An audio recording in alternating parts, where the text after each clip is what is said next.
My name is Grace Miller. I'm 66 years old, a retired schoolteacher, and a widow of 2 years. When my husband, Robert, passed away, my world felt empty, but I promised myself I would keep living. He always told me, Grace, don't let loneliness define you. Keep moving, keep living. For a while, I did.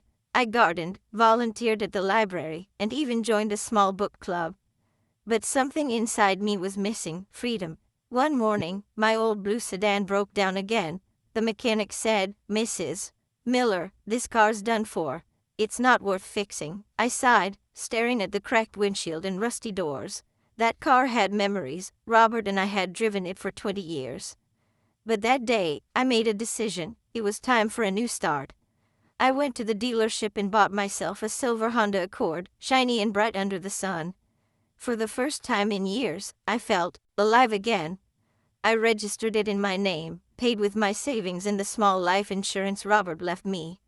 When I drove it home, wind in my hair, I felt him beside me, proud.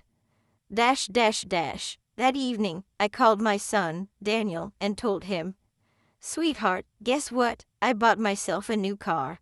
There was silence. Then he said coldly, Mom, why would you do that? You don't need a car at your age. I laughed awkwardly. Well, I still drive, Daniel. I like being independent, but his tone hardened. Independent? Mom, you're 66. You should be thinking about a nursing home, not driving around. My heart sank. Daniel, what are you talking about? Before he hung up, he muttered something that cut deep. You don't need anything anymore, Mom. Just stop pretending you do.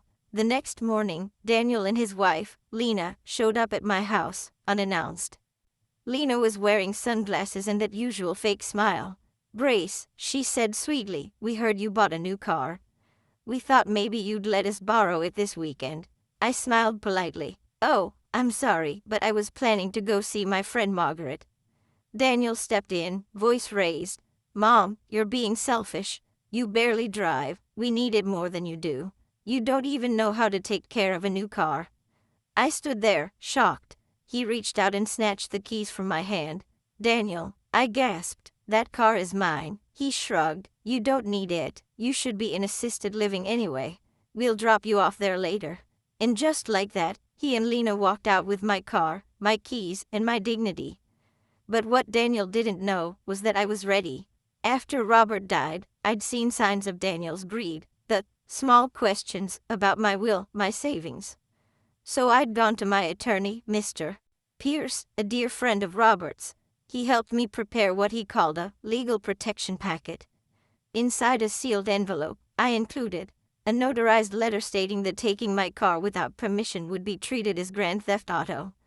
A revised will removing Daniel as my heir and directing all my assets to charity. A signed doctor's note confirming my mental and physical fitness in case anyone tried to declare me incapable. I placed all of it neatly in the glove box of my new car. So when Daniel drove off that morning, I simply smiled, sat down, and sent a text message with 3 words. About 20 minutes later, my phone started buzzing nonstop. First one call, then another, then 10. I didn't answer. Finally, a message came through. Greater than, Mom, please, let's talk. I didn't mean it like that. Then another from Lena. Greater than, Grace, this is all a misunderstanding. Please don't do anything rash. I ignored them both. An hour later, Daniel texted again. Greater than, I'm coming back. Please, just talk to me. I replied with one line. Greater than, return the car to my house. Now, that evening, he pulled into my driveway. Alone, no Lena. He looked pale, almost trembling. Mom, I'm sorry, he whispered. I don't know what came over me. I didn't yell. I didn't cry. I just looked at him and said, Daniel, you stole from your own mother. He dropped to his knees. I'll do anything to make it right. I took the car keys and said, you'll start by facing yourself. Then I handed him a card. It was for a therapist, a man who helped people dealing with greed, family guilt, and dependency. You'll attend sessions for 6 months, I said calmly, and you'll call me once a week. Nothing more. His eyes filled with tears. I understand. A week later, Lena came over. Without Daniel, she didn't come to apologize. She came to attack. You're unbelievable, Grace, she shouted. You're ruining your son's life over a car. You're bitter and lonely. I smiled gently. Lena, I'm neither bitter nor lonely. I'm free. She scoffed. You think your little stunt scared us? You'll die alone. I stepped closer, looked her right in the eye, and said quietly, better alone than surrounded by people who only pretend to love me. Then I pointed to the door. Get off my property. She left, slamming the door behind her.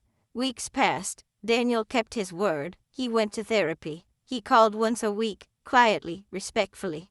I didn't trust him yet, but I saw the small change. He sounded humble, lost, human again. One morning, I packed my bag, got in my silver car, and drove to the coast, a place Robert always wanted to visit. I watched the sunrise, waves blowing gold in the morning light. I took out my phone and texted Daniel one last time. Greater than, I forgive you. But things have changed. I love you, my son, but now, I also love myself. And as the sun climbed higher, I whispered to the wind, Robert, I did it. I finally learned to love myself the way you always wanted me to.